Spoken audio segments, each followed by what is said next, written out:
Nah, karena macam-macam puisi ini ada banyak sekali ya.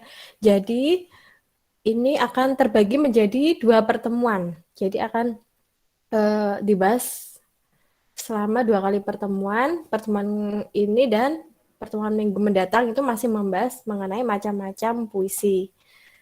Nah, di sini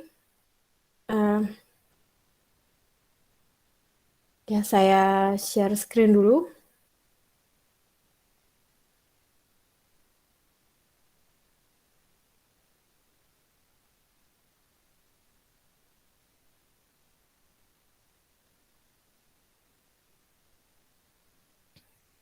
Apakah PowerPoint saya sudah terlihat? Sudah, Bu. Ya. Nah, ini materinya mengenai macam-macam puisi. Nah, macam-macam puisi ini ada banyak sekali ya. Ini saya merangkum dari Pak Herman J. Waluyo.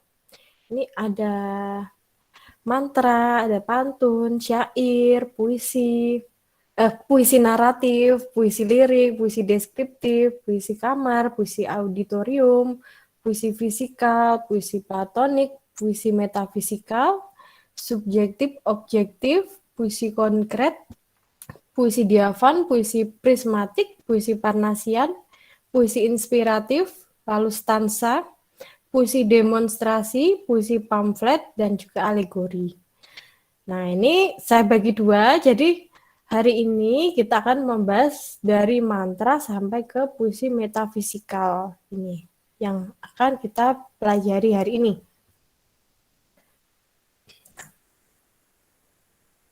Nah, yang pertama kita mulai dari mantra. Nah, mantra ini adalah salah satu bentuk puisi yang paling tua. Jadi awal ditemukannya mantra itu sudah zaman dahulu sekali ya, sudah lama sekali. Nah, karena sifatnya yang paling tua, mantra ini terdapat di dalam kesusastraan daerah di seluruh Indonesia.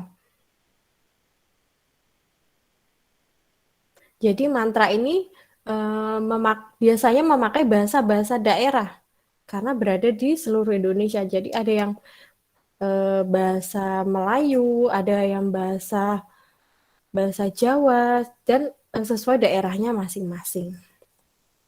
Nah, mantra ini berhubungan dengan sikap religius manusia. Biasanya ini digunakan untuk memohon sesuatu dari Tuhan. Oh iya, gini. Nah, untuk memohon sesuatu dari Tuhan itu diperlukan kata-kata pilihan yang berkekuatan gaib, yang oleh penciptanya dipandang untuk mempermudah kontak dengan Tuhan. Nah, jadi sebetulnya mantra ini kelahirannya itu setelah manusia itu menyadari bahwa ada kekuatan lain di luar dirinya sendiri. Jadi ketika ia mungkin belum sebelum munculnya agama ya, jadi ia sudah menyadari bahwa ada suatu kekuatan di luar dirinya sendiri. Nah, dia akhirnya manusia ini memohonnya kepada zat itu. Jadi dia menggunakan mantra ini. Nah, mantra ini menggunakan kata-kata pilihan yang dipercaya memiliki kekuatan. Nah, mantra ini tidak hanya untuk keperluan baik, namun seringkali juga untuk keperluan yang dipandang kurang baik atau tidak baik. Nah, kalau mantra yang baik, contohnya ini ada mantra menuai padi, mantra untuk mengusir tikus, mantra untuk mengusir penjahat, meminta hujan, meminta jodoh, dan sebagainya. Nah, mungkin sekarang ini yang kita masih temui, mungkin kalau ada orang yang akan menggelar hajatan ya, biasanya kan minta tolong orang pintar seperti itu. Nah, biasanya orang pintar itu nanti akan mengucapkan mantra ini. Entah mantranya seperti apa ya. Nah, ini isinya biasanya meminta agar pada waktu hajatan itu berlangsung itu hujannya tidak turun seperti itu. Nah, ini ada contoh mantra menuai padi dari Minangkabau. Nah, ini seperti ini ya. Nah, mungkin teman-teman ada yang ingin membantu untuk membaca mantra ini. Nggak usah khawatir karena ini mantranya mantra yang baik ini ya. Silakan, ada yang mau membantu membaca?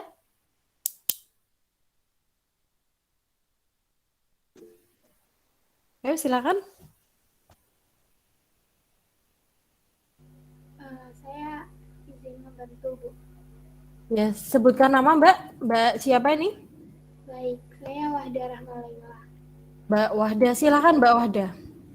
Ya, mantra menuai padi dari Minangkabau.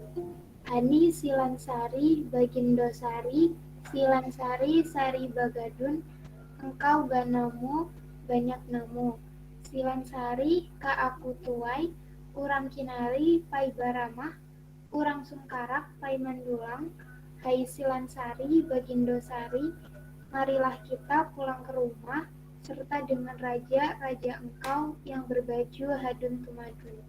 Tansir Medan 1975. Ya, terima kasih Mbak Wahda.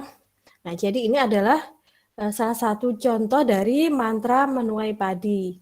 Nah, untuk mantra-mantra ini, kalau teman-teman googling ya di Google itu juga ada, tapi hanya mantra-mantra tertentu. Biasanya mantra-mantra yang baik ini ada di Google. Kalau mantra-mantra yang untuk pengasihan seperti itu, nah itu tidak ada, itu tidak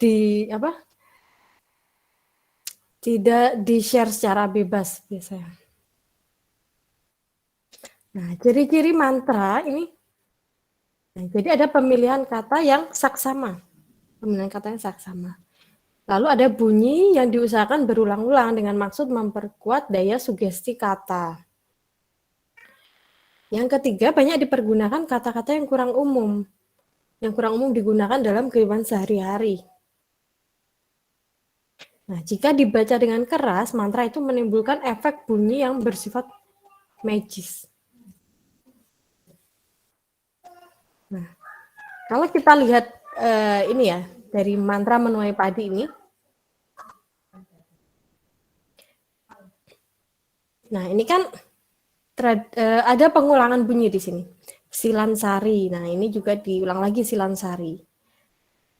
Sini ada Bagindosari, Bagindosari. Nah, ini ada sari, sari diulang berkali-kali di sini. Lalu Banamu. Nah, di sini ada diulang lagi namu. Urang-urang. Nah, ini juga pai, pai. Raja-raja. Nah, jadi dalam mantra itu memang ada bunyi yang diulang-ulang dengan maksud memperkuat daya sugesti kata itu supaya lebih nampol seperti itu mantranya. Nah, selanjutnya tadi itu kan ada mantra ya, sekarang pantun dan syair. Nah, pantun dan syair ini adalah jenis puisi lama yang paling terkenal. Jadi yang paling sering dijumpai, apalagi pantun ya. Pantun itu masih sering kita jumpai. Nah, dalam pantun dan syair ini ada ikatan yang kuat dalam hal struktur kebahasaan atau tipografi atau struktur fisiknya, yaitu jumlah suku kata tiap baris, jumlah baris tiap bait, lalu jumlah bait tiap puisi, dan aturan dalam hal rima dan ritma. Nah, di sini bisa teman-teman lihat. Nah, bisa teman-teman lihat ya perbedaan antara pantun dan syair. Kalau pantun ini satu bait ada 4 baris. Nah, ini biasanya di luar kepala ini. Satu bait 4 baris, yang baris 1-2 itu sampiran, baris 3-4 isi. Kalau syair satu bait itu juga 4 baris, tapi semua itu merupakan isi, jadi tidak ada sampiran di sini. Lalu bersifat anonim. Nah, biasanya pantun dan syair ini bersifat anonim, jadi tidak diketahui siapa penulisnya, seperti itu. Nah, lalu untuk pantun itu selesai dalam satu bait. Kalau syair tidak selesai dalam satu bait, jadi masih ada bait lanjutannya di sini. Kalau pantun, rimanya bagaimana? Nah, ini rimanya AB-AB atau rima silang di sini. Kalau syair itu rimanya A atau rima sama. Rima itu yang huruf terakhir itu, huruf terakhir dalam satu baris. Nah, lalu irama atau ritmanya itu sama antara pantun dan juga syair. Berupa pemenggalan frasa pada setiap pertengahan baris antara 4 hingga 6 suku kata. Nah, di sini ada contoh pantun dan juga contoh syair. Silakan teman-teman untuk membantu membaca. Silakan, tadi sudah Mbak Wahda, sekarang Saya, Bu.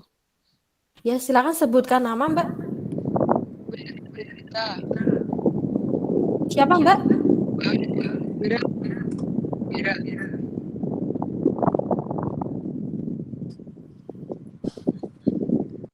Mbak siapa ini? Wira. Maaf ya, ini headset saya kok kurang jelas, ini gangguan. Silakan Mbak, siapa namanya tadi? Wira. Wira, iya Mbak Wira. Silakan Mbak Wira. Pantun muda. Pantun muda ya.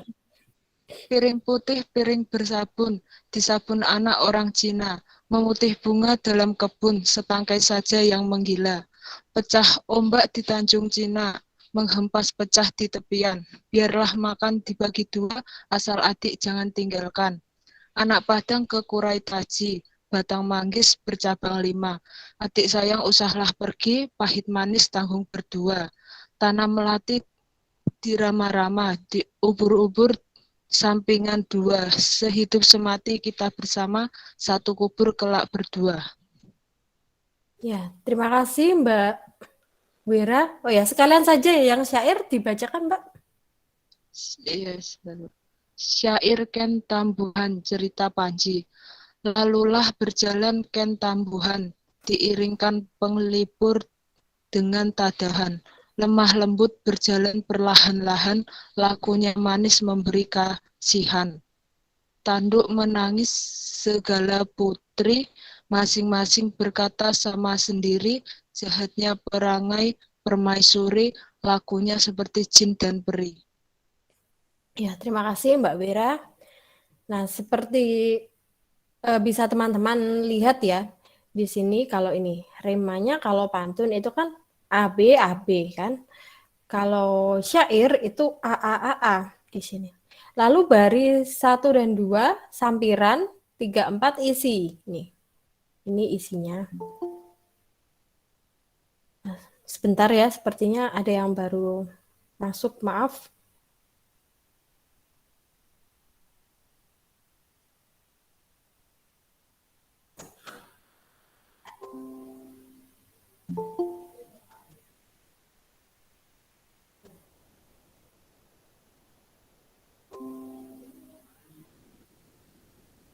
Ya, maaf terganggu.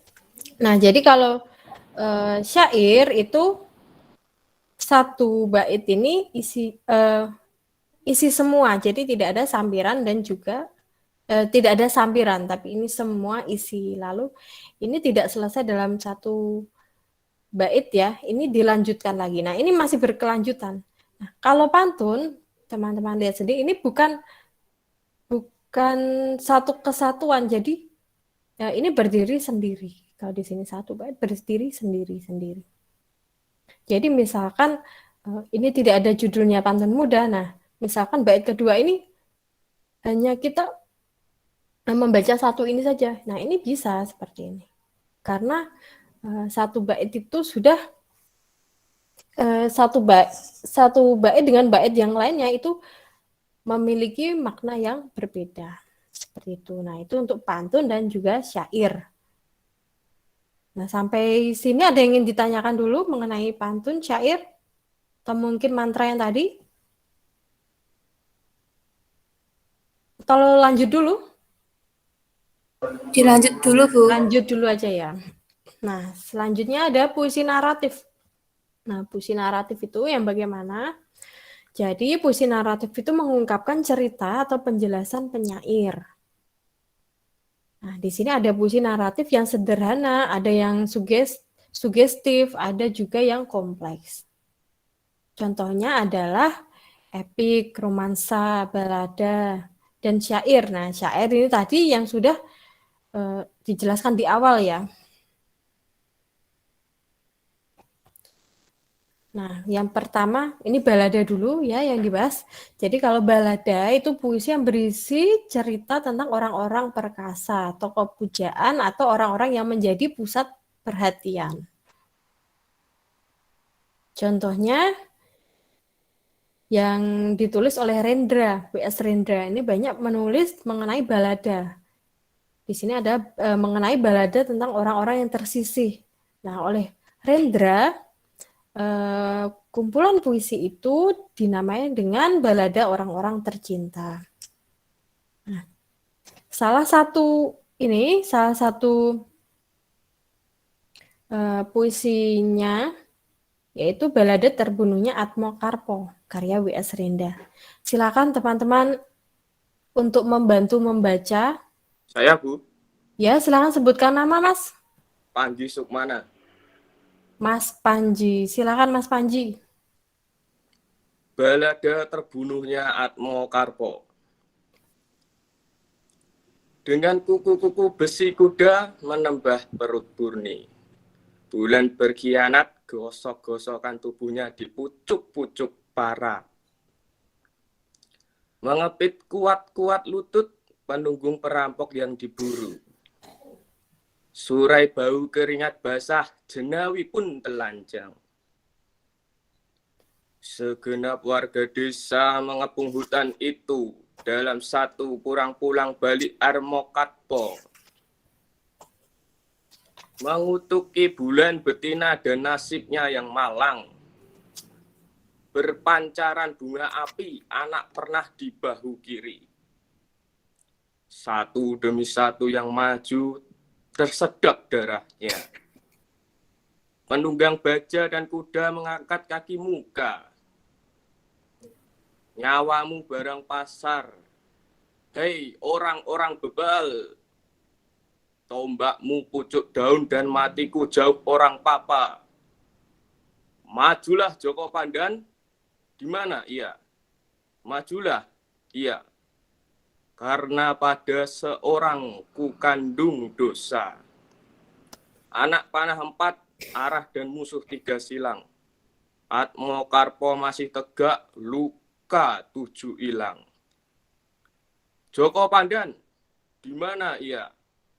Hanya padanya seorang ku kandung dosa. Bedah perutnya, tapi masih setan ia.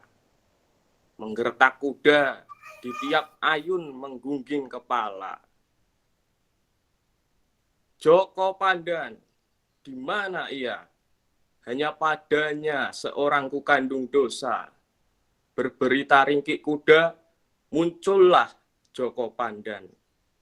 Segala menyibak bagi derap kuda hitam, ridla dada bagi derunya dendam yang tiba. Pada langkah pertama keduanya sama baja, pada langkah ketiga rubuhlah Atmokarpo.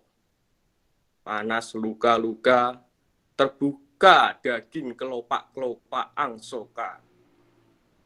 Malam bagai kedok hutan, bopeng oleh luka. Pesta bulan, sorak-sorai anggur darah.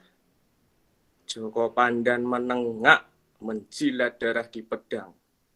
Ia telah membunuh bapaknya. Terima kasih, Bu. Ya, bagus sekali ya, Mas Panji. Terima kasih. Ya, ini adalah salah satu contoh dari balada. Nah, sebenarnya mudah menandai balada itu ya. Jadi balada itu biasanya judulnya itu sudah ada di judulnya itu sudah ada tulisan baladanya. Jadi ya ini adalah contoh balada di sini. Oh ya, tadi maaf ada salah ketik yang bait pertama, baris pertama ini perut bumi ya, bukan perut burni. Nah, ini ada salah ketik. Nah, itu tadi ada contoh dari balada. Nah, selanjutnya adalah romansa. Nah, romansa itu apa? Jadi romansa ini adalah jenis puisi yang menggunakan bahasa romantik yang berisi kisah percintaan yang berhubungan dengan kesatria dengan diselingi perkelahian dan petualangan yang menambah percintaan mereka lebih memesonakan. Contohnya adalah Surat Cinta karya W.S. Rendra. Nah, ini salah satu puisi yang merupakan jenis romansa. Nah, ini ada panjang sekali puisinya Surat Cinta karya W.S. Rendra ini. Silakan teman-teman. Saya Ibu Ya. Alvina Nurkhairani, Ibu. Siapa Mbak? Alvina Nurkhairani, Ibu. Alvina. Silakan Mbak Alvina. Baik, terima kasih, Ibu. Surat Cinta, karya W.S. Rendra. Kutulis surat ini kala hujan gerimis. Bagai bunyi tambur mainan anak-anak perih dunia yang goib. Dan angin mendesah, mengeluh, dan mendesah. Wahai Diknat Narti, aku cinta kepadamu. Kutulis surat ini kala langit menangis. Dan 2 ekor belibis percintaan dalam kolam. Bagai 2 anak nakal, jenaka dan manis. Mengibaskan ekor serta menggetarkan bulu-bulunya. Wahai Dik Narti, kupinang kau menjadi istriku. Kaki-kaki hujan yang runcing menyentuhkan ujungnya di bumi. Kaki-kaki cinta yang tegas bagi logam berat gemerlapan, menempuh kemurka dan takkan kunjung diundurkan. Selusin malaikat telah turun di kala hujan gerimis. Di muka kaca jendela mereka berkaca dan mencuci rambutnya untuk ke pesta. Wahai Dik Narti, dengan pakaian pengantin yang anggun, bunga-bunga serta keris keramat, aku ingin membimbingmu ke altar untuk dikawinkan. Aku melamarmu, kau tahu dari dulu. Tiada lebih buruk dan tiada lebih baik daripada yang lain. Penyair dari kehidupan sehari-hari, orang yang bermula dari kata yang bermula dari kehidupan, pikir, dan rasa. Semangat kehidupan yang kuat bagai berjuta-juta jarum, alit menusuki kulit langit, kantong rejeki dan restu wingit, lalu tumpahlah gerimis. Angin dan cinta mendesah dalam gerimis, semangat cintaku yang kuat bagai 1000 tangan goib, menyebarkan 1000 jaring menyergap hatimu yang selalu tersenyum kepadaku. Engkau adalah putri duyung tawananku, putri duyung dengan suara merdu lembut, bagai angin laut, mendesalah bagiku. Angin mendesah, selalu mendesah, dengan ratapnya yang merdu. Engkau adalah putri duyung, tergolek lemas, mengejap-ngejapkan matanya yang indah dalam jaringku. Wahai putri duyung, aku menjaringmu, aku melamarmu. Kutulis surat ini kala hujan gerimis, karena langit gadis manja dan manis menangis minta mainan. 2 anak lelaki nakal bersenda gurau dalam selokan, dan langit iri melihatnya. Wahai Dik Narti, ku ingin dikau menjadi ibu anak-anakku. Terima kasih, Bu. Ya, bagus sekali ya Mbak Alvina. Terima kasih sudah membacakan puisi Surat Cinta karya W.S. Rendra. Nah, tadi malah seperti musikalisasi puisi ya, ada iringannya. Nah, ini tadi adalah salah satu contoh dari balada. Nah, untuk teman-teman nanti yang ingin tahu contoh-contoh lainnya bisa googling sendiri ya nanti. Selanjutnya adalah epic. Nah, epic ini sering dikaitkan dengan kisah-kisah klasik seperti perang, militer, dan tentang apapun yang menceritakan kepahlawanan. Jadi karena kisah-kisah itu memuat banyak peristiwa, maka hampir semua puisi epik ini bersifat naratif dan kebanyakan tulisannya pun panjang. Contohnya ada Jante Arkidam, karya Ayib Rosidi. Nah, karena kebanyakan tulisannya panjang epik ini, nah jadi contoh epik dari Ayib Rosidi ini juga sangat panjang sehingga saya tidak bisa menuliskannya di sini karena tidak cukup satu slide meskipun sudah dikecil-kecilkan. Nanti silakan teman-teman googling sendiri ya contoh puisi Jante Arkidamis itu seperti apa. Silakan googling sendiri nanti. Nah, lalu kita lanjut ke puisi lirik. Nah, kalau dalam puisi lirik itu penyair mengungkapkan aku lirik atau gagasan pribadinya. Jadi di sini ia tidak bercerita. Contohnya ada elegi. Mungkin teman-teman ada yang tahu ya, ini bacanya ode atau ode ya?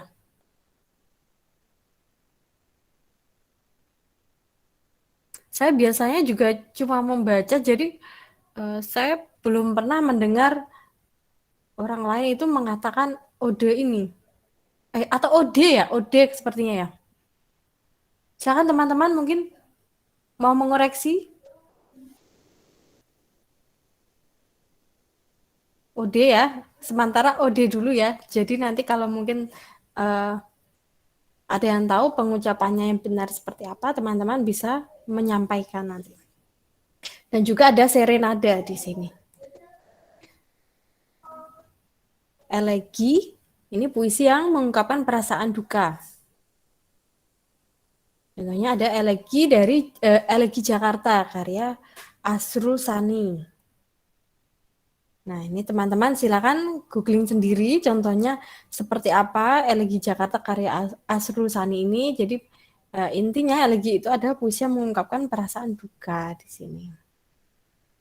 Lalu ada serenada, sajak percintaan yang dapat dinyanyikan.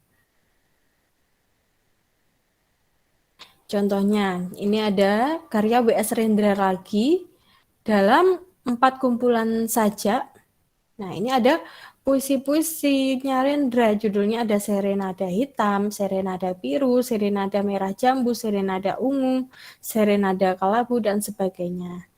Nah, ini warna-warna ini menunjukkan sifat puisinya, yaitu sifatnya dia mungkin sedang jatuh cinta atau sedang bersedih seperti itu. Ini menunjukkan warna-warna ini menunjukkan sifatnya.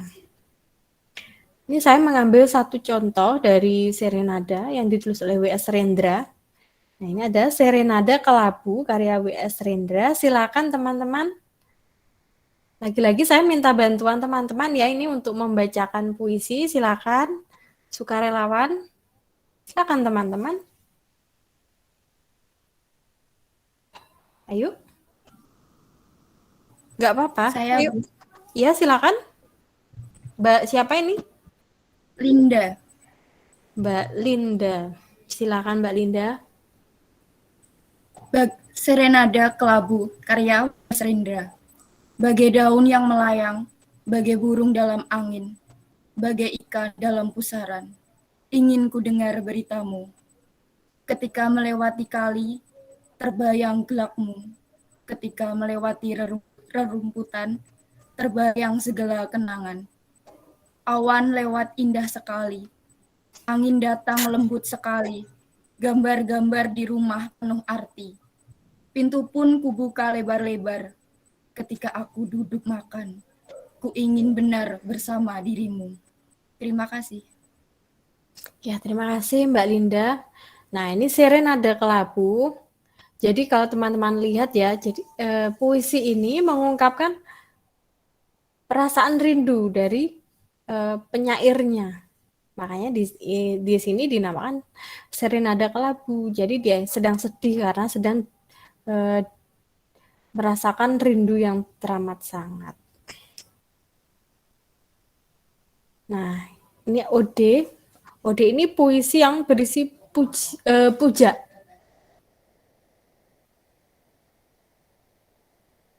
Ini pujian ya ini. Saya salah ketik. Puisi yang berisi pujian terhadap seseorang, sesuatu hal atau suatu keadaan. Yang banyak ditulis adalah pemujaan terhadap tokoh-tokoh yang dikagumi. Nah, contohnya ada Teratai karya Sanusi Pane, Diponegoro karya Khairil Anwar, dan juga Ode buat Proklamator karya Leon Agusta. Nah, ini juga sama. Jadi ya memang itu ya, kebanyakan kalau untuk jenis macam-macam puisi ini, judulnya itu sudah menggambarkan jenis puisinya. Jadi ini seperti dilihat Ode buat Proklamator. Ini juga sudah ada kata ode-nya. Jadi kita sudah tahu oh ini ode gitu. Nah, ini silakan teman-teman lagi yang ingin membantu membacakan, silakan. Saya, Bu. Silakan. Yes, sebutkan nama, Mbak. Justina. Justina ya? Yes. Justina. Silakan Mbak Justina. Ode buat Proklamator karya Leon Agusta. Bertahun setelah kepergiannya, kurindukan dia kembali. Dengan gelombang semangat, halilintar dilahirkannya sebuah negeri. Dalam lumpur dan lumut, dengan api menyapu kelam. Menjadi untalan permata hijau di bentangan cahaya abadi. Yang senantiasa membuatnya tak pernah berhenti bermimpi. Menguak kabut gelita mendung, menerjang benteng demi benteng, membalikkan arah topan, menjelmakan impian demi impian. 17 Agustus 1945 mereka tanda tangani naskah itu. Mereka memancang tiang bendera, mengubah nama pada peta. Berjaga membacakan sejarah, mengganti bahasa pada buku. Meniup terompet dengan selaksa nada kebangkitan sukma. Kini kita ikut membubuhkan nama di atas bengkalainya. Meruntuhkan sambil mencari, daftar mimpi membelit bulan. Perang saudara mengundang musnah, dendam tidur di hutan-hutan. Di sawah terluka dan sakti di bawah langit negeriku. Kata jadi pasir di bibir pantai, oh lidahku yang terjepit.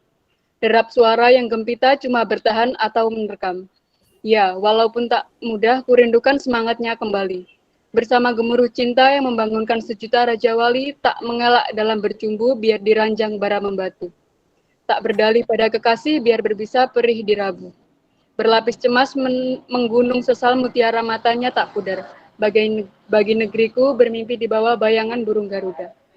Terima kasih. Ya, terima kasih Mbak Justina. Jadi ini adalah contoh ode yang isinya mengenai hari kemerdekaan Republik Indonesia. Jadi sudah terlihat jelas ya, di sini juga ada tanggal kemerdekaan, hari kemerdekaan itu sudah dituliskan dalam ode ini. Nah, selanjutnya ini adalah puisi deskriptif. Puisi deskriptif itu yang seperti apa? Nah, jadi dalam puisi deskriptif ini penyair bertindak sebagai pemberi kesan terhadap keadaan atau peristiwa, benda atau suasana yang dipandang menarik perhatian penyair. Contohnya adalah puisi satire, atau dan juga puisi kritik sosial. Satir ini maksudnya yang berupa sindiran. Lalu puisi kritik sosial yang berisi kritik-kritik terhadap pemerintah mungkin, lalu terhadap ya yang berbau sosial seperti itu. Nah, itu bisa dikritik. Nah, untuk contohnya seperti apa, teman-teman nanti bisa googling sendiri. Jadi puisi satir itu yang seperti apa, lalu puisi kritik sosial yang seperti apa.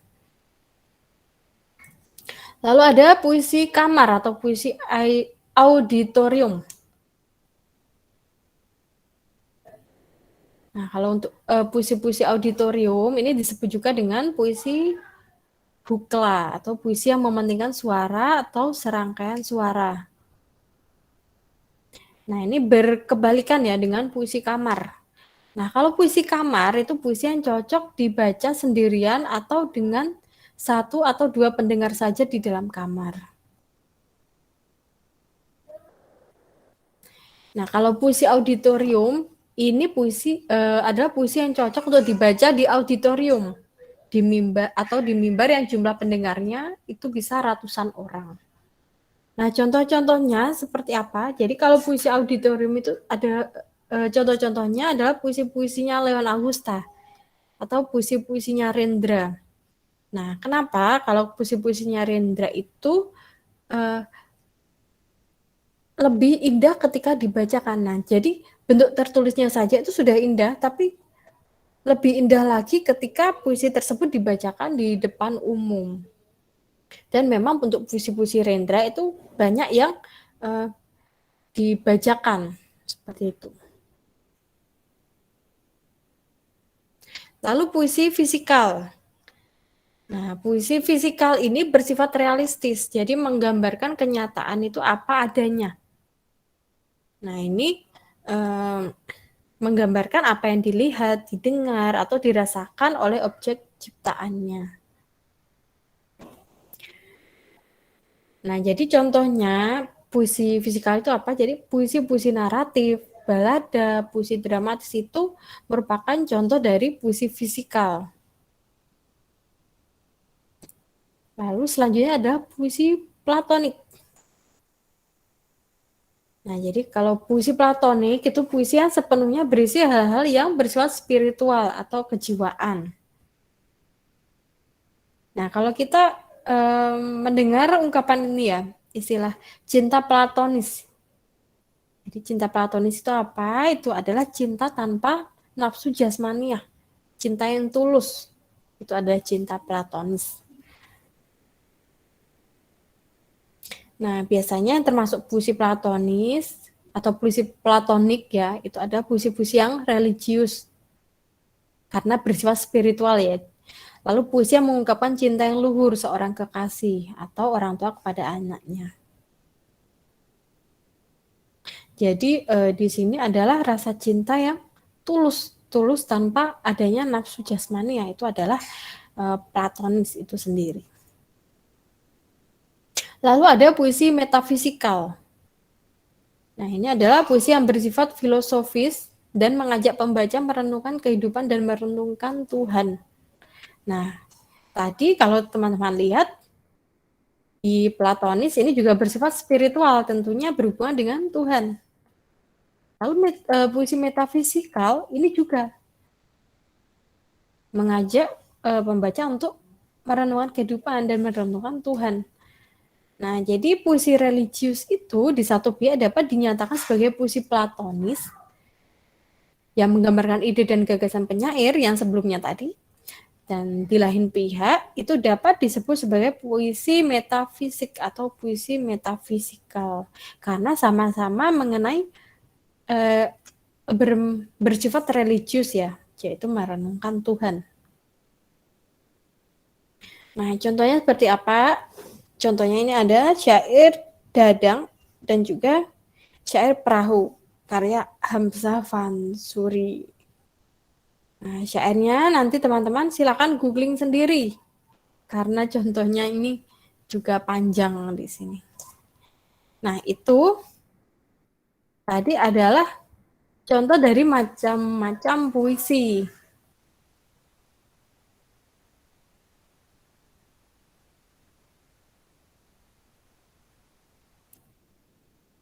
Ya, begitu teman-teman. Jadi untuk setengahnya kita bahas hari ini, setengahnya lagi kita bahas minggu depan. Nah, itu tadi untuk macam-macam puisi ya. Semoga sampai di sini lumayan paham. Silakan mungkin kalau ada yang belum paham bisa ditanyakan.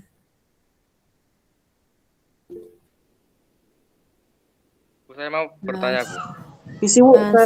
Sebentar, Mbak. Ini ada yang duluan angkat tangan ya, Mbak Wahda Rahmah. Silakan Mbak Wahda. Sebentar ya, Mas-mas, sabar. Mbak Wahda duluan.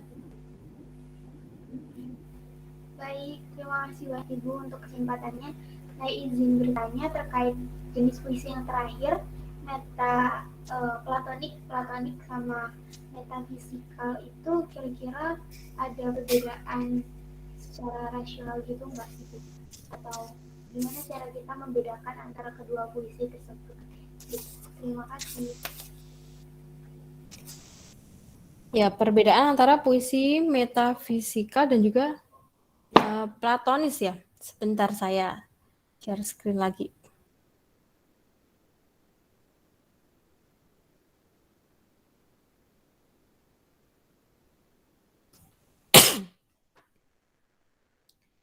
Nah, sebetulnya puisi platonik dan puisi metafisikal ini sama ya. Jadi sama-sama bermakna religius di sini. Karena di sini merenungkan Tuhan.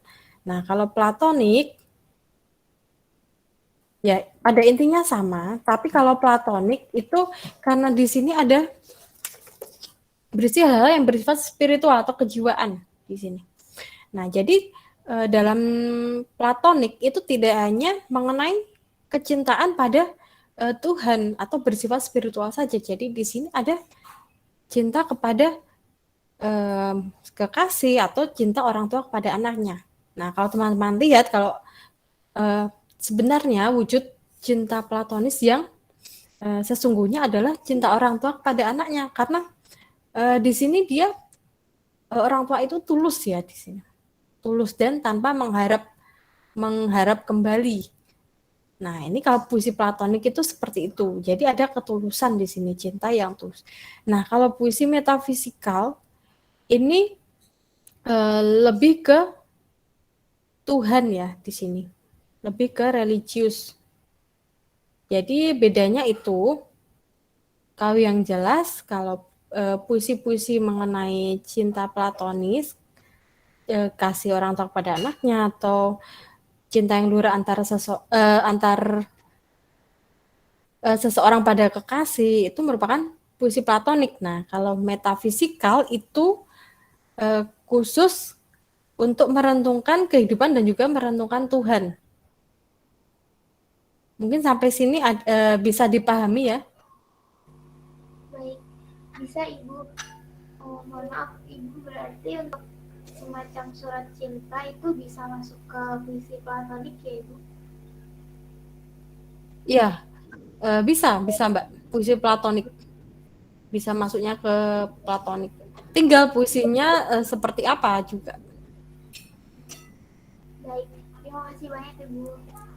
Ya, sama-sama. Nah, ya lebih baik angkat tangan dulu gitu ya, jadi bisa urut. Nah, ini tadi kan, tadi siapa tadi yang baru saja tadi? Ada Mbak Wahda ya tadi, Mbak Wahda. Sekarang Mbak Novika Nostalia. Silakan Mbak Novika.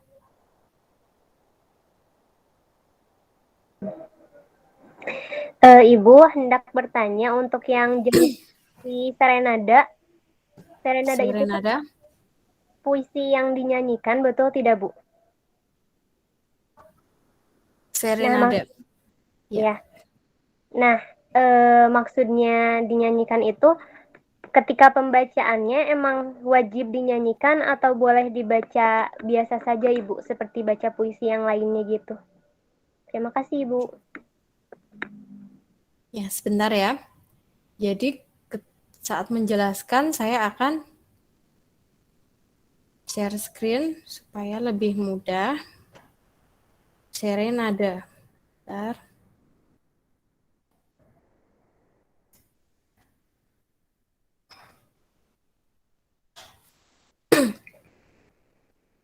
Nah, ini.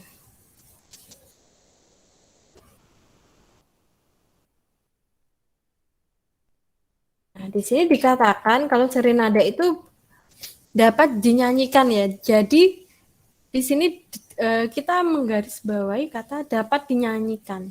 Jadi tidak harus tidak harus dinyanyikan, tapi memang dapat dinyanyikan. Nah, maksudnya dapat dinyanyikan itu, nah seperti ini ya. Jadi bukan terus ini ada nada lagunya gitu, enggak. Jadi di sini kata-katanya itu benar kursornya. Nah, ini kata-katanya ini bisa untuk dinyanyikan gitu. Gimana ya? Maksudnya seperti ini, ada bagai daun yang melayang, bagai burung dalam angin, bagai. Nah, ini kan indah ya, ada pengulangan bunyi di sini. Nah, ini bisa untuk dinyanyikan, tapi dalam artian tidak harus dinyanyikan. Jadi bisa. Nah, ini jadi puisinya lebih enak didengar gitu loh, karena kata-katanya ini lebih puitis seperti itu, puitis karena kan ini mengenai percintaan ya, jadi puitis. Nah, ini biasanya kalau dibacakan itu akan biasanya itu kan mengenai orang yang jatuh cinta ya, jadi di sini ya lebih puitis itu, tapi tidak harus dinyanyikan di sini, tapi bisa dinyanyikan. Ibu, tapi semisal Ya. dinyanyikan itu tuh nadanya tuh bebas kan gitu ya, Bu? Bebas, Mbak, karena kan belum ada patennya ya, kecuali oleh penyairnya ini sudah diklaimkan ke siapa, misalnya ke ada penyanyi gitu kan. Nah, itu baru nadanya itu paten itu. Nah, kalau ini kan enggak, ini bebas, semua orang bisa menyanyikannya. Jadi terserah, maksudnya dimusikalisasi puisi seperti itu lebih memungkinkan. Begitu, Mbak. Baik, Ibu, terima kasih banyak. Ya, sama-sama. Nah, kalau teman-teman lihat lagu-lagu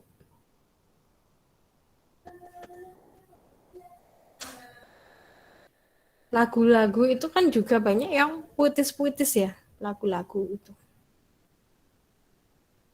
Lalu begitu ya tadi Mbak Novika ya tadi ya? Mbak Novika. Iya. Nah, silakan sekarang Mbak Anita Primadani. Izin bertanya, Bu. Ya, silakan, Mbak. Kenapa puisi mantra itu tidak dikatakan puisi rakyat? Puisi rakyat? Ada yang mengatakan kalau itu puisi rakyat, Mbak? Itu kan hubungannya sama rakyat-rakyat, Bu.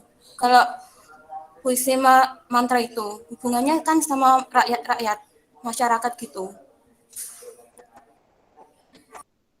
Ya, terima kasih Mbak Anita. Nah, jadi kalau mantra itu sebetulnya kan adalah kata-katanya kan bersifat magis ya di sini ya.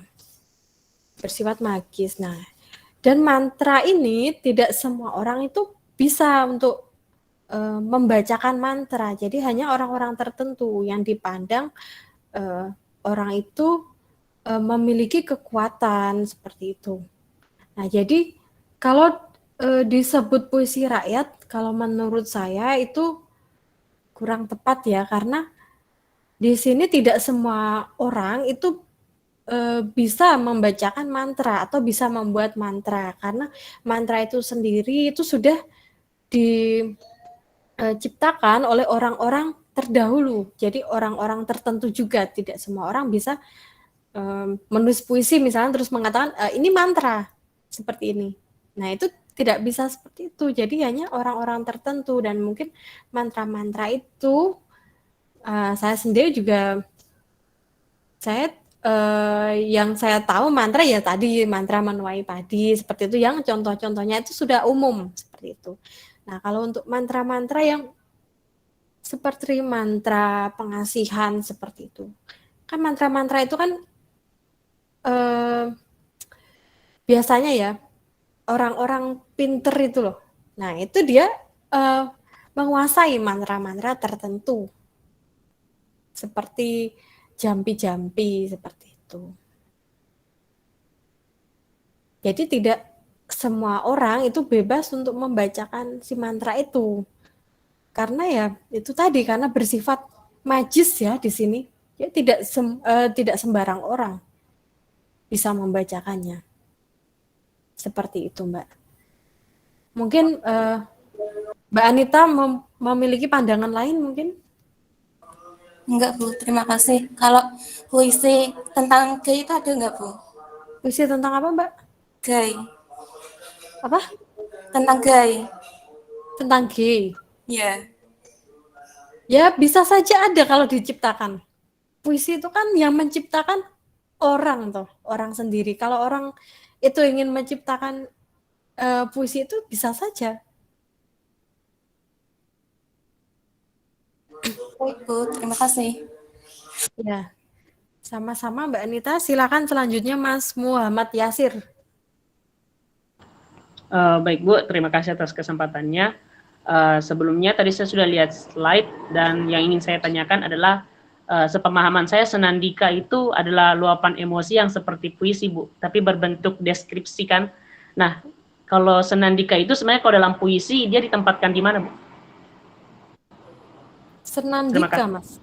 Ya. Gimana tadi senandika? Senandika gimana Mas tadi?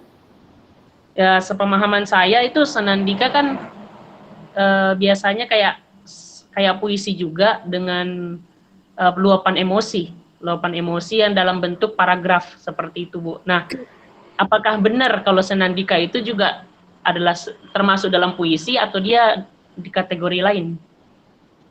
Terima kasih. Nah, senandika ya terima kasih Mas Yasir. Nah, senandika itu termasuk puisi atau tidak? Jadi sebetulnya untuk menamai suatu tulisan itu puisi atau tidak, itu kita bisa lihat dari penggunaan kata-katanya. Jadi kalau kata-kata itu memiliki diksi-diksi yang khusus seperti itu, ya sudah bisa dipastikan kalau itu adalah puisi. Nah, mungkin senandika itu memang tidak saya tulis ke dalam salah satu macam dari puisi, karena sebetulnya macam puisi itu banyak sekali. Jadi puisi itu kalau di buku sendiri itu membedakan macam-macam puisi, itu menjelaskan itu ada banyak sekali. Seperti ada lagi puisi Jawa, lalu puisi angkatan 45. Jadi kadang itu ada namanya sendiri seperti itu. Nah, di sini saya tidak memasukkannya. Tapi bukan berarti itu bukan macam puisi. Seperti itu ya. Jadi senandika ya bisa saja itu adalah puisi. Selagi memiliki muatan-muatan apa yang menandakan bahwa itu adalah puisi. Begitu ya Mas Muhammad Yasir. Baik Bu, terima kasih. Ya, terima kasih Mas Muhammad Yasir. Selanjutnya Mas Rizky Ahmad. Silakan. Saya mau bertanya, kedengaran nggak Bu? Kedengaran. Kalau nantinya pembaca menafsirkan puisi kita sesuai dengan seleranya atau penangkapan maksudnya masing-masing, apakah pesan yang kita maksud itu sebenarnya bisa tersampaikan?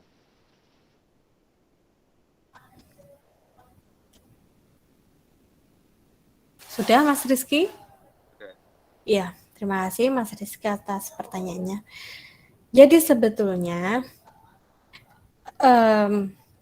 ketika kita menulis sebuah karya sastra, bukan hanya puisi ya, ketika kita menulis sebuah karya sastra, nah peran kita itu ya itu tugas kita selesai ketika karya itu ditulis. Nah, ketika karya itu sudah sampai ke pembaca, entah itu pembaca puisi atau novel atau cerpen atau drama, nah adalah tugas pembaca untuk memaknai karya itu. Jadi misalkan pembaca itu menafsirkannya, oh ini misalkan puisinya mengenai orang yang memberontak. Gitu. Jadi pembaca itu memaknai bahwa wah ini pemberontak ini mau memberontak, ini PKI nih gitu ya. Nah padahal si penyairnya atau penulisnya maksudnya itu adalah dia itu sebenarnya ingin menyuarakan apa yang dirasakannya. Mungkin dia memang tidak sejalan dengan pemerintahan yang ada. Di sini kan tergantung sudut pandang jadi. Nah, jadi tergantung pembaca itu ingin memaknai seperti apa.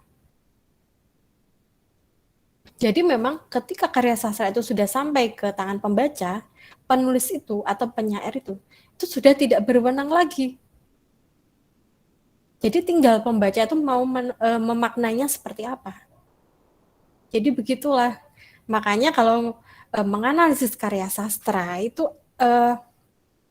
ya sebenarnya agak sulit ya. Sulit di sini maksudnya karena beda orang itu beda pandangan. Jadi bisa saja saya membaca suatu karya. Misalkan, oh ini amanatnya A ini amanatnya. Nah, ternyata orang lain ternyata orang lain membaca puisi itu amanatnya jadi B. Jadi seperti itu. Kadang itu tidak sama. Tergantung pembacanya itu. Seperti itu. Begitu Mas Rizky. Ya, terima kasih. Mungkin ada yang belum jelas lagi. Kalau mantra itu apa ada tema dan pesannya? Tema dan pesan. Ya pasti ada, Mas. Pasti ada karena puisi itu kan mantra kan termasuk mantra. Iya. Mantra kan termasuk puisi. Ya. Jadi puisi itu ditulis pasti ada pesannya di situ. Pesan yang ingin disampaikan.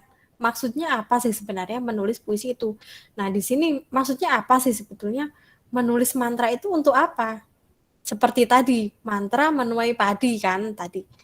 Nah, maksudnya apa? Jadi biar orang yang menuai padi itu lancar ketika menuai padi, dan padi yang dituai itu akan membawa berkah seperti itu. Nah, itu makanya akhirnya diberikan mantra, dibacakan mantra di situ. Mantra itu kan sebetulnya adalah doa, pengharapan supaya apa yang terjadi itu sesuai dengan yang diharapkan itu, yang didoakan itu. Seperti itu, Mas Rizky. Begitu, Mas Rizky, ya? Ya, terima kasih. Ya, sama-sama. Silakan selanjutnya, ada lagi yang ingin ditanyakan?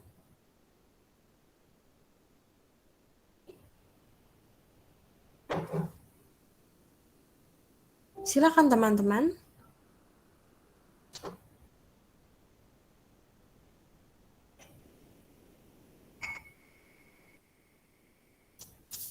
Ayo. Sudah jelas semua mengenai macam-macam puisi.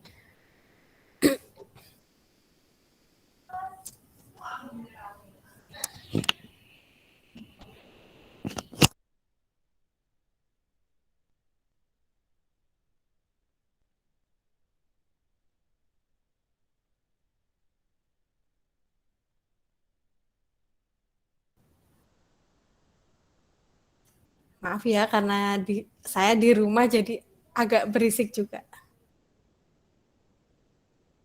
Silakan teman-teman, ada lagi yang ingin ditanyakan?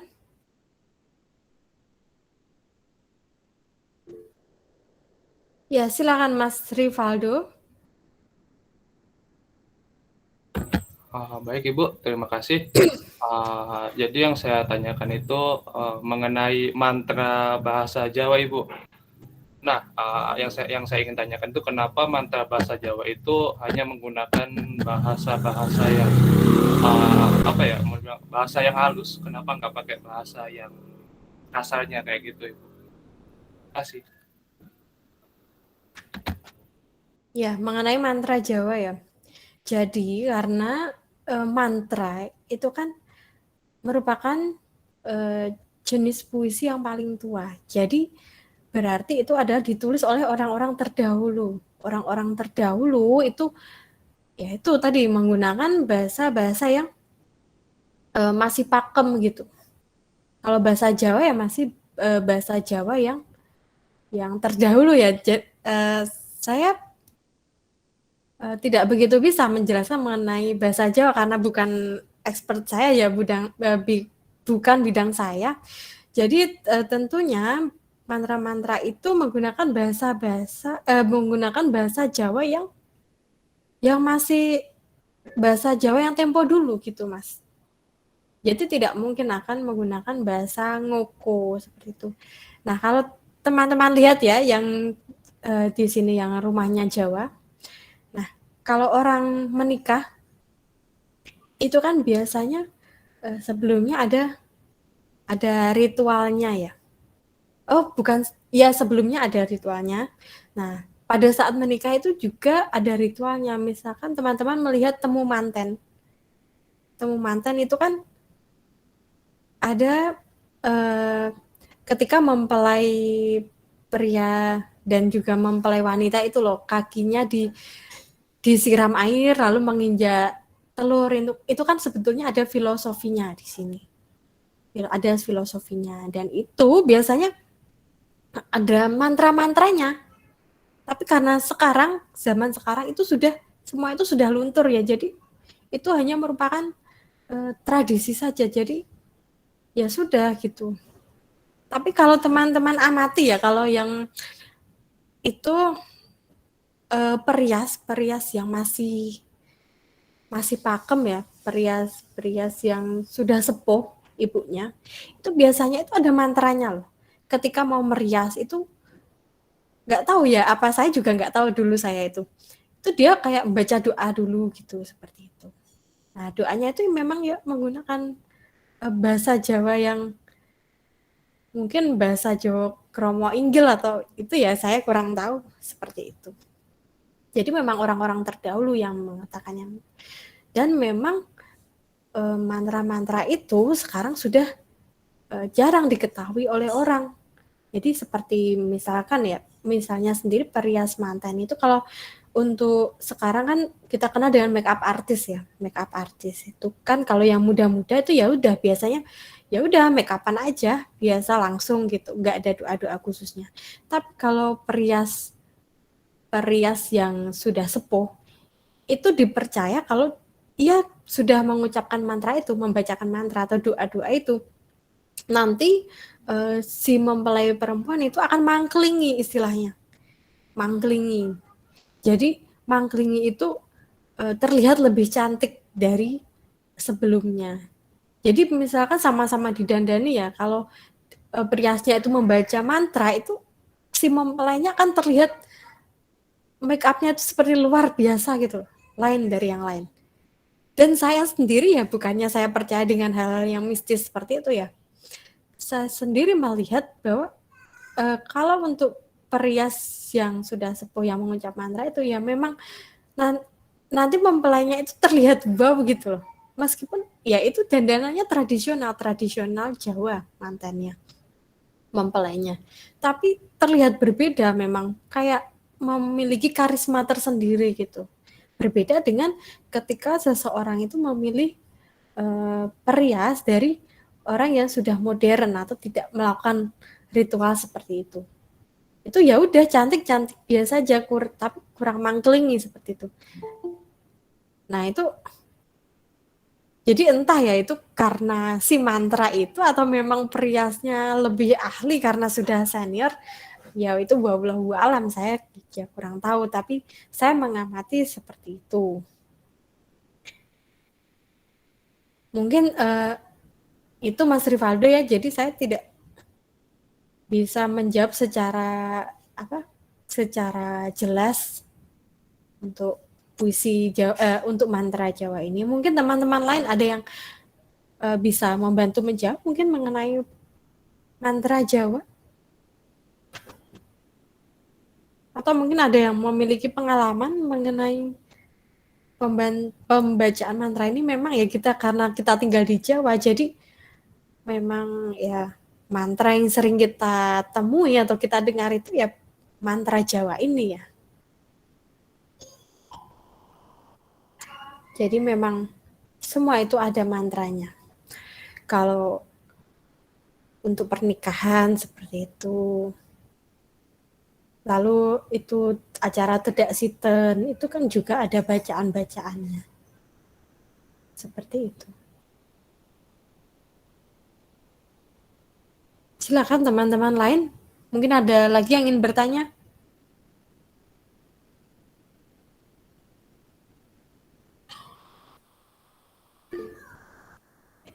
Ya, silakan Mbak Regina. Tadi kan di slide PPT ada puisi kamar. Itu kenapa puisi kamar cocoknya dibaca sendirian atau dengan satu atau dua pendengar saja di dalam kamar? Apa ada alasan khususnya, Bu? Terima kasih. Ya, terima kasih Mbak Regina.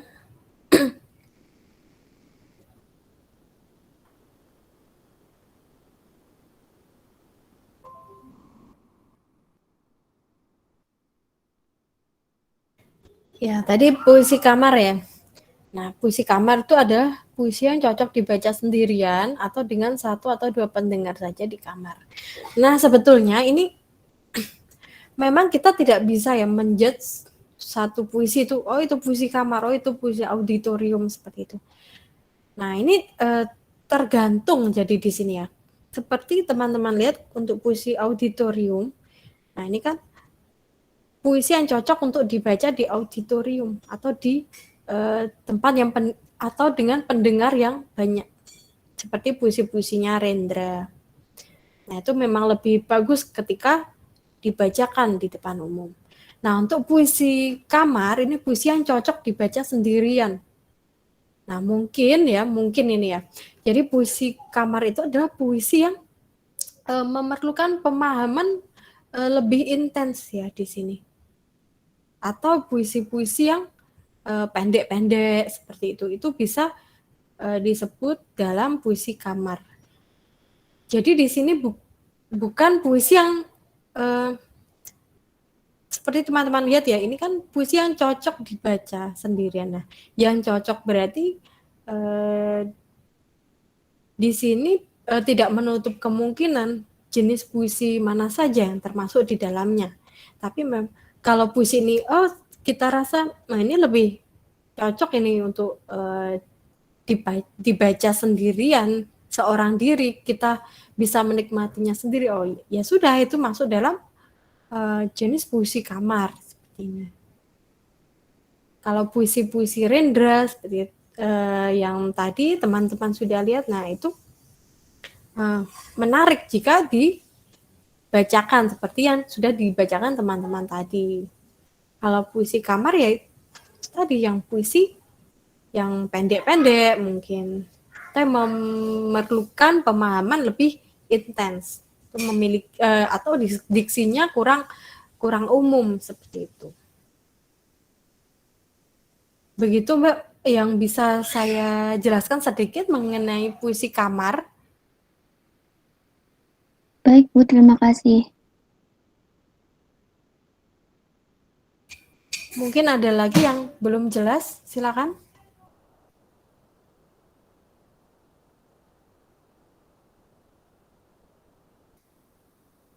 Silakan. Mbak Arfani mungkin mau bertanya?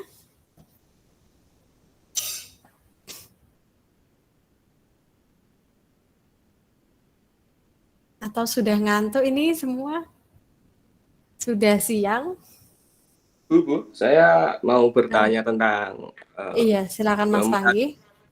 Mahat Batu kebahasaan dalam karya puisi ya, Bu. Kebahasaan dalam puisi. Iya, silakan ya, Mas. Karya puisi. Jadi untuk semua. Ya. Apakah semua karya puisi itu harus disertai kebahasaan metaforan?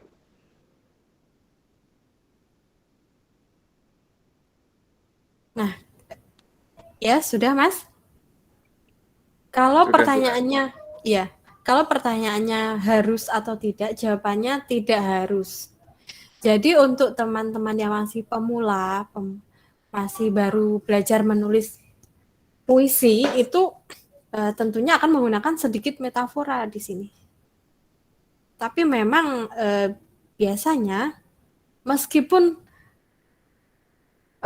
hanya sedikit, itu puisi pasti menggunakan metafora di sini. Jadi itulah yang membedakan puisi dengan karya yang lain, karena di sini kata-katanya indah, kata-katanya lebih memiliki makna yang dalam seperti itu.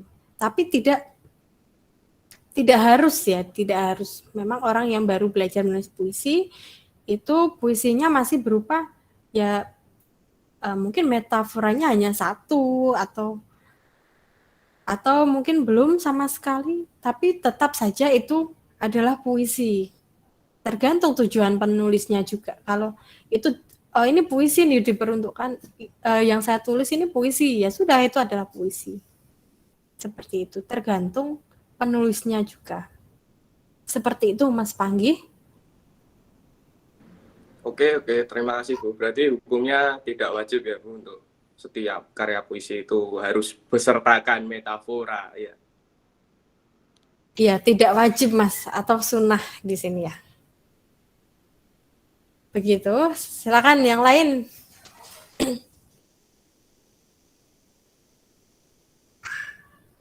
Silakan.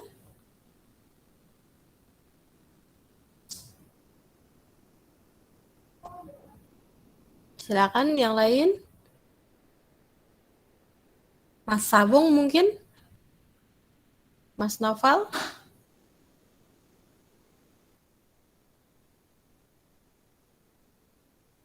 Atau Mbak Tiara? Silakan. Atau ingin menyampaikan sesuatu mungkin? Tidak harus bertanya. Menyanggah boleh, menambahkan boleh, atau berbagi informasi mengenai puisi, silakan.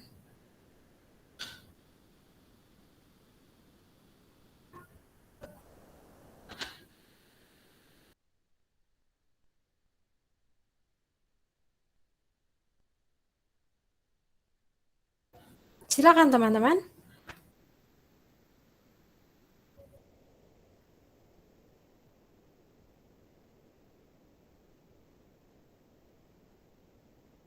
Nanti ada kuliah lagi setelah ini? Tidak, Bu. Tidak ada. Cuma 2 mata kuliah ya hari ini?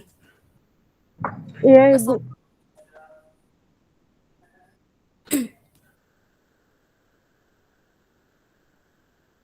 Atau mungkin ingin diberi tugas?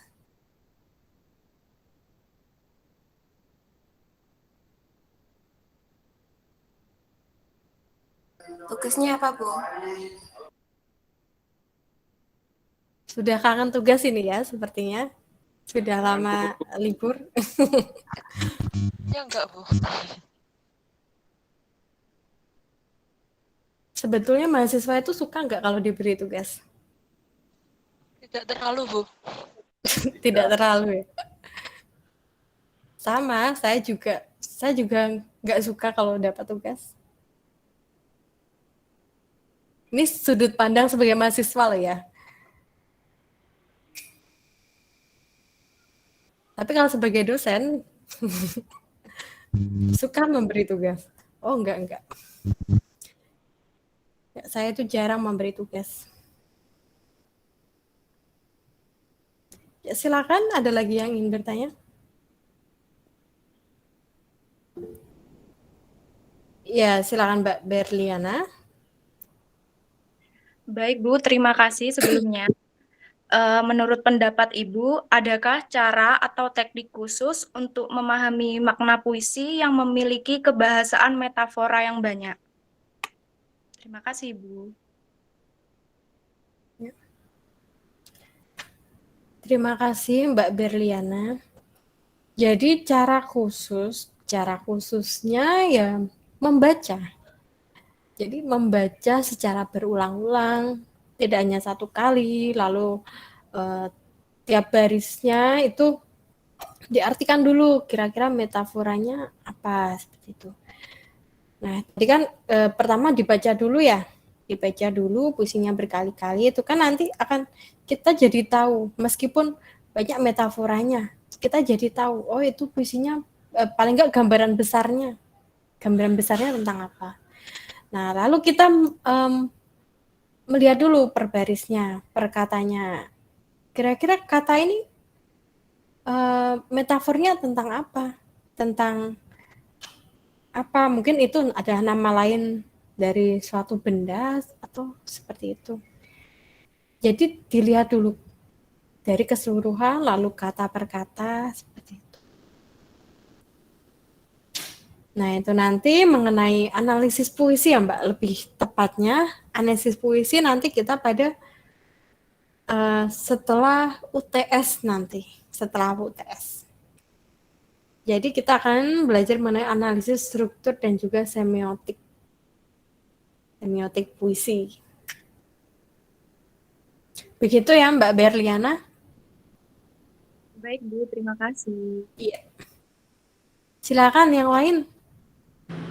Bu, saya mau menambahkan pertanyaan dari Mbak Berliana. Sepertinya seru sekali membahas pembahasan metafora ya. Ya. Silakan Mas Panggi. Ini dari rangkuman saya Bu, yang saya ketik. Jadi untuk kita bisa mengetahui metafora itu ada 4 kategori Mbak. Pertama itu metafora antropomorfik, yaitu merupakan metafora yang bertolak dari bagian tubuh manusia. Contoh ungkapannya begini, pohon nyiar melambai-lambai, hutan kita adalah paru-paru dunia. Itu contohnya yang pertama. Yang kedua metafora kehewanan. Ya, ini jenis metafora yang lebih menggunakan binatang atau bagian tubuh binatang. Misal contoh di sini, negara kita banyak menghasilkan tikus-tikus kantor. Ibu menggoreng telur mata sapi di dapur. Itu contohnya. Yang ketiga, metafora dari konkret ke abstrak. Yaitu metafora yang menonjolkan realistis menjadi abstrak. Misal, Giza Tara adalah murid yang cerdas. Dia bintang pelajar. Ya, yang terakhir ini adalah metafora sintesis atau metafora yang mengalihkan pengalaman satu ke pengalaman yang lain. Contohnya, bola mata Muklis sejuk dipandang Wisnu, menjalani pahit, gurihnya, getirnya hidup. Itu. Jadi ada 4 kategori metafora untuk kita bisa bisa menilai dalam puisi ini pakai metafora apa, itu ada 4 kategori. Begitu saja tambahan dari pertanyaan Mbak Berliana. Ya, terima kasih Mas Panggi. Tambah ilmu ya. Ya, silakan Mbak Berliana untuk memberi tanggapan lagi. Sepertinya mau memberi tanggapan lagi. Silakan Mbak Berliana.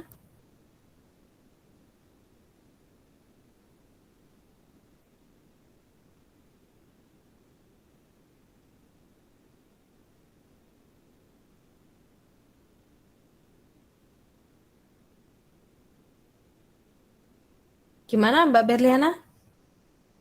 Kalau metafora kehewanan itu Bu, kan misalnya menggunakan binatang. Contohnya kayak tikus berdasi. Jadi itu apakah ditujukan hanya untuk para pemimpin atau boleh rakyat-rakyat yang biasa aja? Terima kasih. Ya, sebetulnya kalau metafor tikus berdasi ya. Nah, kalau orang-orang biasa, orang-orang rakyat jelata seperti itu ya, itu kan tidak menggunakan dasi. Jadi yang menggunakan dasi itu tentunya orang-orang yang bekerja, mungkin kerja kantoran seperti itu, yang pekerjaan sehari-harinya itu ada pakai dasi. Nah, makanya muncul metafor itu tikus berdasi. Nah, tikus itu kan mungkin sukanya mencuri makanan atau memakan makanan gitu kan. Nah, itu kan mungkin sama kan. Sama dengan perumpamaan itu sama dengan sifat-sifat yang dimiliki oleh koruptor seperti itu misalkan. Jadi ungkapan tikus berdasi kalau menurut saya ya memang lebih cocok untuk orang-orang yang bekerja menggunakan dasi seperti itu. Jadi tidak semua orang itu bisa dilabeli dengan metafor ini. Karena memang pekerjaannya kan memang hanya pekerjaan tertentu kan yang menggunakan dasi seperti itu ya Mbak Berliana ya. Baik Bu, terima kasih. Mungkin Mas Panggi sendiri mau menjawab secara khusus mungkin. Sebenarnya gini Mbak, kalau metafora kehewanan itu tidak tentang kita membuat diksi-diksi satir, itu tidak, tergantung kita sendiri sih. Misal kupu-kupu itu menjelma membelit nadi, itu juga bisa. Jadi tergantung diksi dari penulis sebenarnya. Ini cuma contoh dari puisi saya, ya saya tempelkan di sini. Itu saja sih.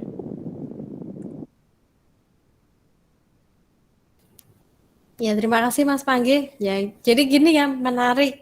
Ada yang membantu menjawab. Itu kan enak di sini. Ada diskusi di sini. Mungkin teman-teman yang lain ada lagi yang ingin menambahkan?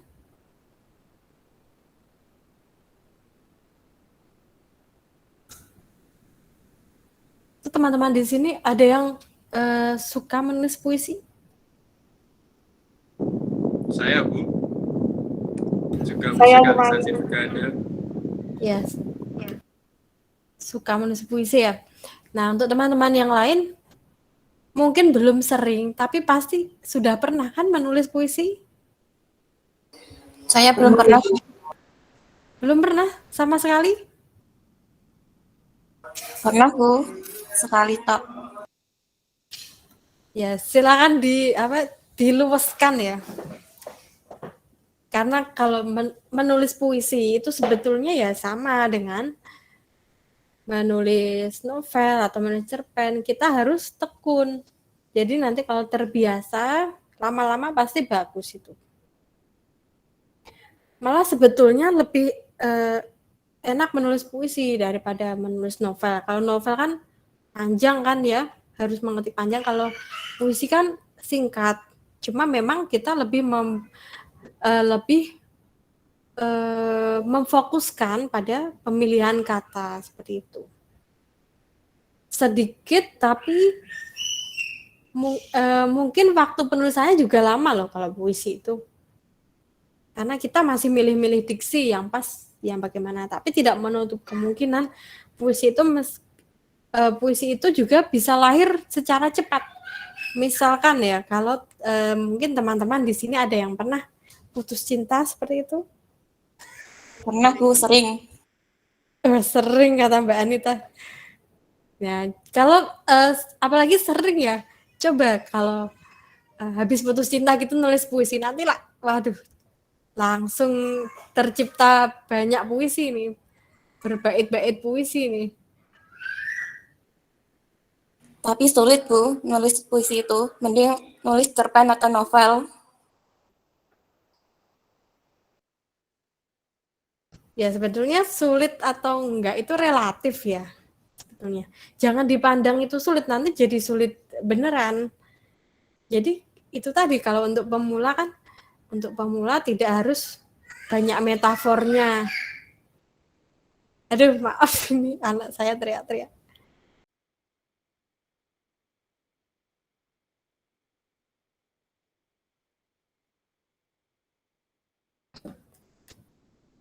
Jadi gitu ya Mbak ya. Gak apa-apa kalau mau dikit-dikit belajar nulis puisi. Gak harus bagus. Puisinya untuk diri sendiri dulu.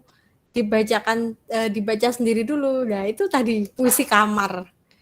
Puisi kamar itu kan yang masih sederhana seperti itu. Puisi kamar yang pendek-pendek seperti itu. Puisi kamar.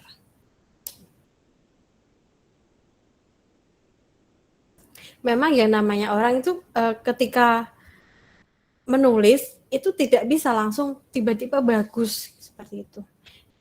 Seperti juga orang belajar berjalan ya, tidak langsung kan bisa jalan, tapi kalau anak itu kan merangkak dulu kan, terantanan dulu seperti itu.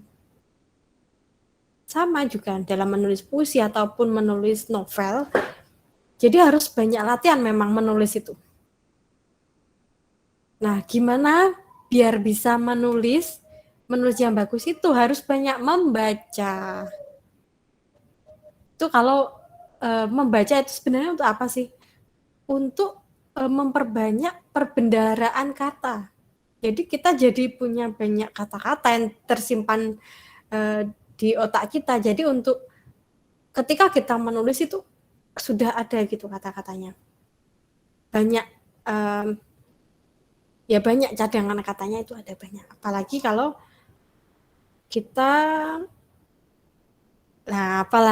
kita menulis skripsi ya. Menulis skripsi.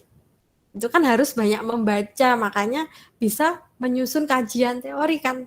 Dari kita banyak membaca itu tadi, akhirnya kita tuliskan.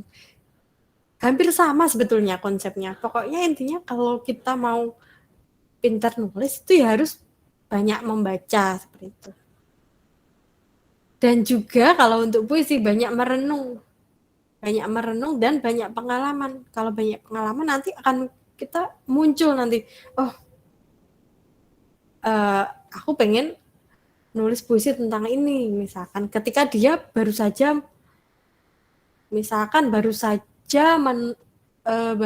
menjadi relawan COVID misalkan ya, lalu dia menulis puisi tentang COVID itu, tentang orang yang terserang COVID. Nah itu kan karena pengalaman itu juga. Nah, silakan teman-teman lain ada yang lagi yang ingin menambahkan atau bertanya, silakan.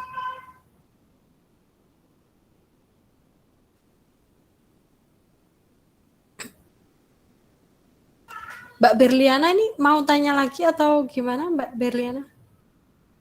Masih angkat tangan ini.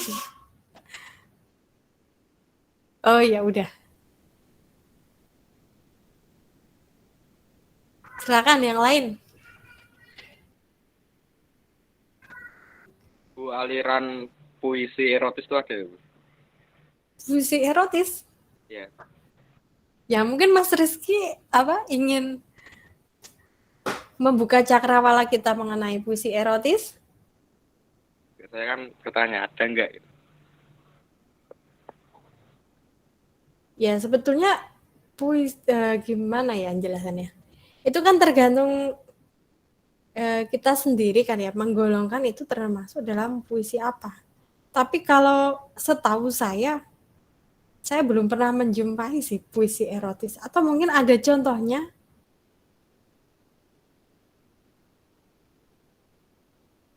Belum pernah saya menjumpai puisi erotis. Palingan mengenai percintaan seperti itu, seperti baladanya Rendra tadi. Erotisnya, ini erotis dalam hal apa ya? Erotisnya.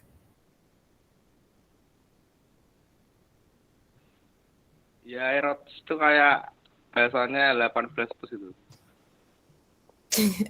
Gini mas, saya mau menjawab lagi ya. Semua puisi ada yang bertanya puisi gay, ada puisi erotis, ada semua puisi itu ada, tergantung penulis dari sudut lingkup sosial sekitarnya begitu. Jadi karya semua itu bisa feminisme, patriarki dan seterusnya. Jadi begitu sih menurut saya. Iya betul sekali Mas. Aliran tersebut tuh sah-sah saja jika dipublikasikan ke publik. Ya sah-sah saja kalau bisa lolos sensor. Karena kan kalau dipublis itu misalkan dikirim ke mana gitu ya, itu kan pasti ada sensornya kan. Kecuali mungkin mau diunggah di Instagramnya sendiri atau di Facebooknya sendiri, seperti itu ya terserah. Nah itu nanti kan tergantung penilaian dari orang lain seperti itu. Nah untuk puisi erotis itu sebetulnya saya nggak tahu ya sebetulnya itu termasuk puisi erotis apa tidak. Tapi memang ada yang menggunakan diksi-diksi seperti seperti, mohon maaf ya ini, seperti puting gitu. Nah, puting di sini bukan maksudnya puting yang jorok, merupakan bagian tubuh dari perempuan, itu bukan seperti itu. Tapi dia menggunakan puting ini untuk menunjukkan bahwa misalkan cinta merupakan puting kehidupan. Nah, puting di sini bermakna apa? Bermakna sesuatu yang penting. Yang penting kan, kalau orang misalkan menyusui saja, menyusui itu kan menggunakan puting itu. Nah, kita sudah sama-sama dewasa, jadi nggak masalah membahas mengenai itu, karena dalam sastra itu memang ya ini tadi banyak sekali yang hal-hal yang mungkin dirasa orang tabu, tapi ya memang inilah sastra. Terkadang memang ada hal-hal yang seperti itu, menggunakan diksi-diksi yang erotis, yang mungkin menurut Mas Rizky itu digolongkan pada puisi erotis. Ya memang benar, seperti kata Mas Panggi itu tadi, ya memang ada puisi erotis, puisi gay, itu tergantung orang yang menulisnya sendiri, memperuntukkan itu puisi apa. Tapi memang puisi-puisi yang seperti itu jarang untuk ditemui. Karena memang kalau misalkan yang gay ya, nah LGBT itu sendiri kan masih menjadi perdebatan ya. Jadi untuk mengangkat puisi-puisi itu ke ranah publik itu tentunya akan ada kesulitan di sini, kecuali itu tadi yang saya sampaikan bisa diunggah mungkin di akun pribadinya seperti itu. Begitu Mas Rizky? Mungkin yang lain ingin menambahkan atau membantu menjawab? Sebenarnya Bu, puisi seperti gay, erotis, kalau dalam sastra itu masuk di sastra feminisme angkatan berapa itu? 2000 kalau nggak salah. Benar atau tidak itu? Saya lupa. Karena di situ karya-karya vulgar itu banyak dari seperti apa ya? Jadi feminisme, sastra feminisme. Jadi seperti karya sastra vulgar itu banyak. Jadi menurut saya seperti puisi gay dan apa tadi saya lupa yang disebutkan Mas Rizky tadi, itu sepertinya kalau di angkatan sastra itu sastra feminisme tahun berapa saya lupa. Itu saja. Iya. Memang itu bisa dikaji dengan menggunakan pendekatan feminisme ya. Menggunakan teori-teori feminis. Nah, untuk puisi memang itu jarang sekali kita temui. Nah, itu banyak, itu ada di novel. Novel-novel itu banyak sekali yang mengangkat tema-tema feminis. Tema LGBT seperti itu ada kalau di novel. Misalkan itu ada karyanya Ayu Utami, itu Saman, seperti itu kalau teman-teman pernah membaca ya, itu muatan feminismenya banyak seperti itu. Lalu apalagi ya, banyak ya. Itu kalau yang naskah drama itu ada Pelacur dan Sang Presiden. Itu juga muatan feminisnya besar di situ, kuat. Nah, kalau untuk puisi memang saya jarang menemui itu. Tapi memang ada, seperti itu memang ada.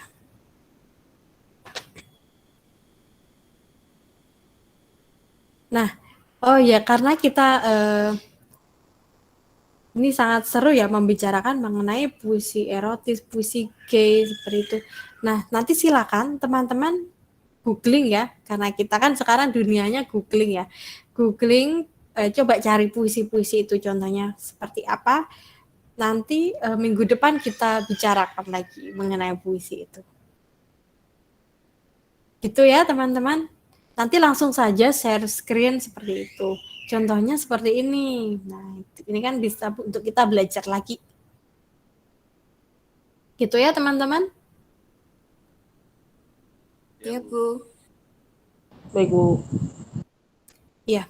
Jadi memang puisi itu bisa dikaji dengan berbagai pendekatan ya. Banyak sekali pendekatan dalam sastra atau banyak teori dalam sastra itu yang bisa digunakan untuk mengkaji puisi. Seperti itu. Nah, memang karena kalau untuk ranahnya S1 itu kita lebih bicaranya kan ke struktural kan, analisis struktur. Makanya ini nanti kita akan belajar mengenai analisis struktur dan juga semiotik. Kalau nanti S2 itu ranahnya sudah menggunakan pendekatan-pendekatan lain. Jadi tidak hanya kita melihat puisi itu dari segi strukturnya, tidak hanya dianalisis dari struktur, tapi juga dengan pendekatan lain. Bisa menggunakan sosiologi sastra, itu tadi feminisme, atau ada unsur-unsur sejarahnya di situ. Kita melihat dari segi kesejarahan, seperti itu. Jadi memang membicarakan sastra itu sangat luas ya. Jadi bisa dikaji dengan berbagai pendekatan. Nah, untuk dulu ya, saya itu kaget ketika S2. Jadi ternyata kita dalam belajar sastra itu tidak hanya belajar mengenai sastra itu sendiri, tapi juga belajar ilmu sosial juga belajar. Lalu ada lagi psikoanalisis, psikologi, teori-teori psikologi. Itu kita juga belajar di situ. Lalu ada lagi yang tinggal kita melihatnya dari sudut mana, karena sastra itu kan tergantung isinya tentang apa ceritanya. Jadi kita akan mengkaji berdasarkan cerita itu atau berdasarkan masalahnya. Jadi kalau saya dulu melihat, wah, bahasa Indonesia palingan kita kan cuma belajar bahasa Indonesia, sastra Indonesia, ternyata enggak, beda sama sekali ya. Jadi kita itu ruang lingkupnya luas sekali sebetulnya. Jadi anak sastra dan bahasa itu sebetulnya malah cakrawalannya luas. Jadi pengetahuannya luas karena belajar banyak hal di luar bidang itu sendiri. Di sini misal kita kan juga tapi di Unip mah nggak ada ya mata kuliah tentang feminisme, itu nggak ada mata kuliahnya khusus gitu maksudnya. Tapi tentunya nanti akan tetap belajar di macam-macam pendekatan dalam menganalisis karya sastra itu ya. Nah, jadi ada banyak sekali yang akan dipelajari dalam menganalisis karya sastra itu. Silakan, mungkin teman-teman ada lagi yang ingin menambahkan?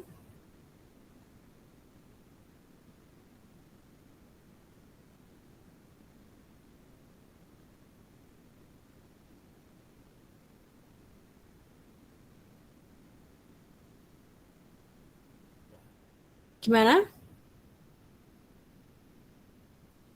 Tidak ada, Bu. Ini sudah mengantuk. Iya, sudah mengantuk ya. Karena ini juga sudah lewat waktu sholat duhur juga ya, kita kuliahnya karena mulainya juga nanggung ya, pukul 11 kurang 10. Ya, jadi saya rasa cukup sekian ya untuk perkuliahan hari ini. Ya, kita lanjut lagi minggu depan, nanti silakan teman-teman cari contoh dari puisi tadi. Puisi erotis dan juga puisi gay. Kita lihat bersama-sama seperti apa sih bentuknya, seperti itu. Oke, gitu ya teman-teman. Nah, silakan dinyalakan dulu kameranya. Kita sesi dokumentasi, silakan.